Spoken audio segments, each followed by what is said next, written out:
Let's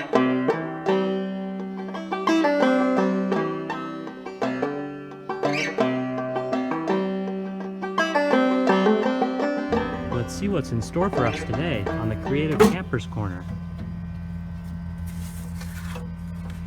Growing greenery. That tree has eyes. Now campers, I've got to put my medallion on this card and it will come to life.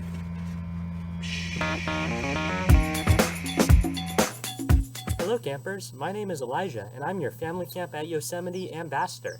Today I'm here in the backyard to read you guys a story all about experiences in nature and experiences with things that are living. That could be animals, that could be plants, but if you look around you and if you read books, you can really get that nature experience even if you're stuck at home. So let's get started. As an oak tree grows.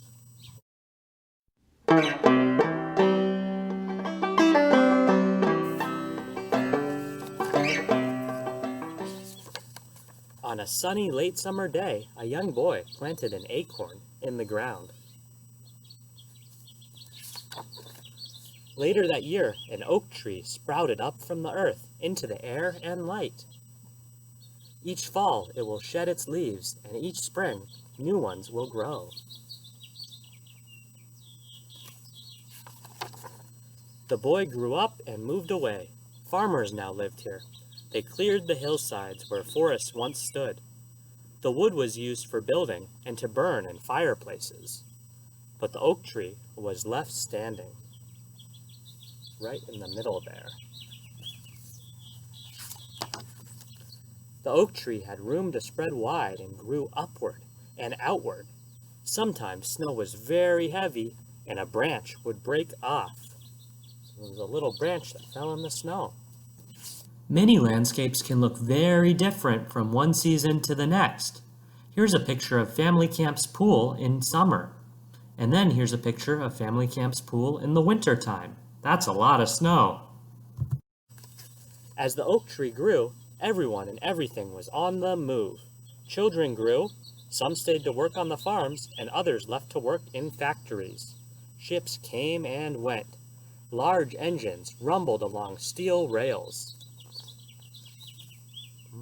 What year do you think this story took place in? Can you guess? Birds perched in the oak tree to rest from long migrations. Some stayed and made new homes, and others flew on. More people arrived and built new houses and buildings. Some years, little rain fell. Hills and fields were dry where trees had once stood and shaded the ground from the sun's rays. The oak tree's roots reached far underground for water as its leaves wilted. Farmers conserved what little they had for thirsty livestock until the rain fell again. This is called a drought. Those are really hard because there's not much water for a lot of living things. Electricity came through wires that were strung over hills and through valleys. It powered street lamps and homes. The land twinkled with lights as stars faded in the night sky. There's some places in America where you'll see a lot of lights, twinkly lights, and there's some places where you see the stars more clearly. Those are usually the places where fewer people live. The oak tree grew slowly and steadily, while all around it, life sped by. People rode in cars to go to work and visit friends, to go shopping, or just for a drive.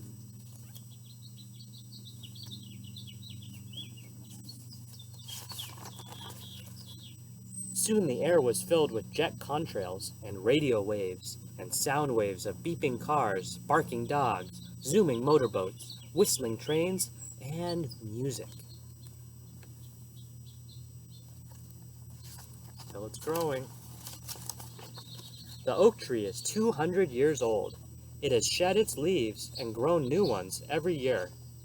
Animals, birds, and insects have made homes in its folds and holes and branches. The oak tree, with its strong roots, trunk, and limbs, has survived many storms over its lifetime. Now a fog rolls in and a big storm is on the way. The storm is powerful and the oak tree is split in two. It does not survive this storm.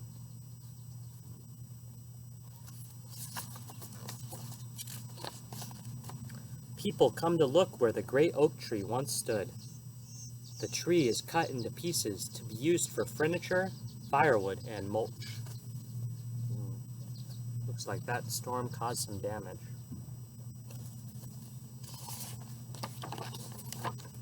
A new day dawns. Once again, the ground is warm and welcoming as a new oak tree grows.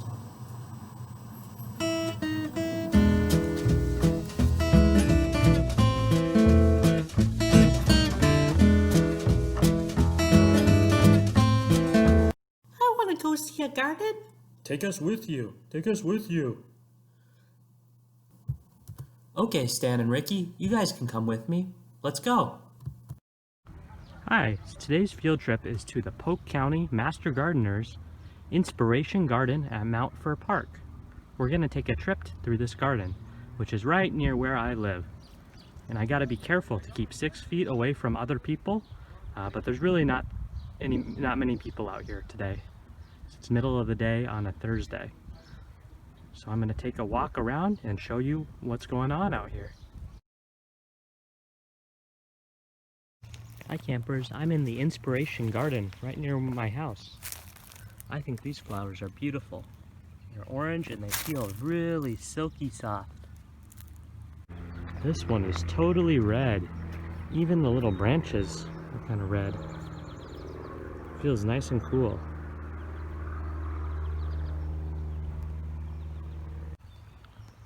Wow, these flowers are kind of white and look like paper as well.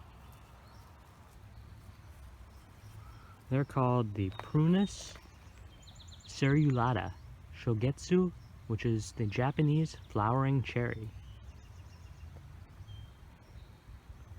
This is called the Children's Garden. We've got some flowers here. And this is the succulent bed. I think this is pretty cool because it looks like a bed, but it's really a flower bed. If you look closer, things are starting to grow. There's also some little chairs and other places where things are growing.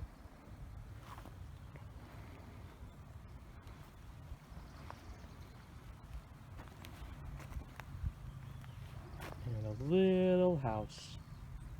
It's very, very small. And there's also a sandbox here. Wow, I like coming to this garden. There's a spinning windmill in this park. It spins whenever the wind gets faster and faster, and then it slows down when the wind slows down. There it slows down. I'm here at the Oregon White Oak Savanna Restoration Project. This project is a recreation of an oak savanna that once covered the Willamette Valley. These savannas supported native peoples as well as wildlife. So they've tried to restore this landscape in just this little piece of the park. Can you think of any areas near you where the landscape has been restored or changed and trying to be returned back to the way it was years and years ago? Well, the public libraries might be closed. You still might be able to find a little free library in your neighborhood. And you can get books from this little free library. I'm going to get some books to read to you. I'll be very careful, and I'll close the door carefully, and I'll take these books home. Can't wait to read them.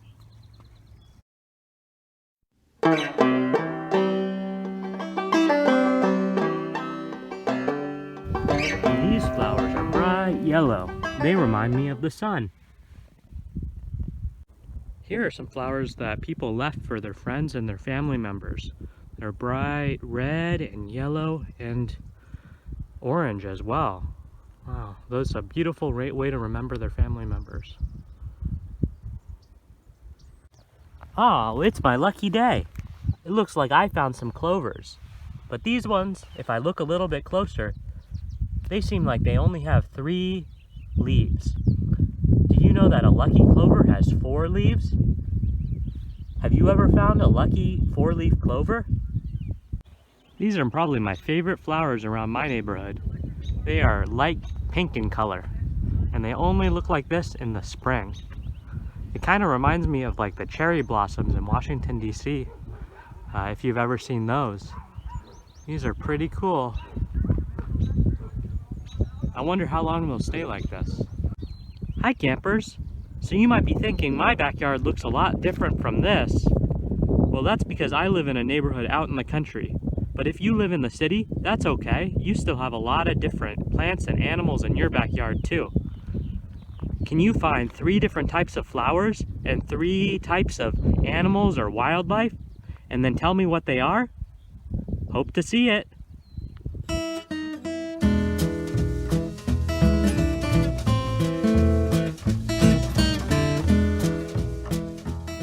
Here are a few pictures of flowers that I took around San Jose, in the city.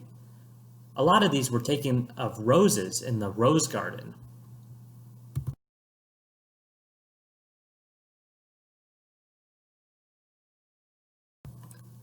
Some wildflowers found near camp in the Stanislaus National Forest include dogwood, lupin, mule ears, stickseed, Anderson's thistle, sweet peas, California goldenrod, and many more. My personal favorite is the blackberry. This is probably because you can eat blackberries, and I love eating blackberries. You can find a lot down by the Cascades hike near camp. These photos were taken up near Lucan's Lake, which is in Yosemite National Park. And then I also like to take photos out on the Cherry Lake Road where there's a lot of burned trees. Then finally, here are some pictures from Groveland, which is the town right nearby camp. Thank you, Katie and Amy, for sharing your photos of camp and the surrounding area, which I've included here. They're much better than my photos, and I think they really capture the magic of the family camp area. And here are some facts about oak trees at the end of the book. There are many types of oak trees. The white oak, the kind in this book, can live to be several hundred years old. By counting the rings on the stump of a cut tree, you can tell how old it was, 1 year for each ring. Oak trees can produce acorns when they are as young as 10 years old. The hard-shelled acorn contains the seed from which a new tree grows. Oak trees can grow to be 100 feet tall and wide. Oaks are good shade trees.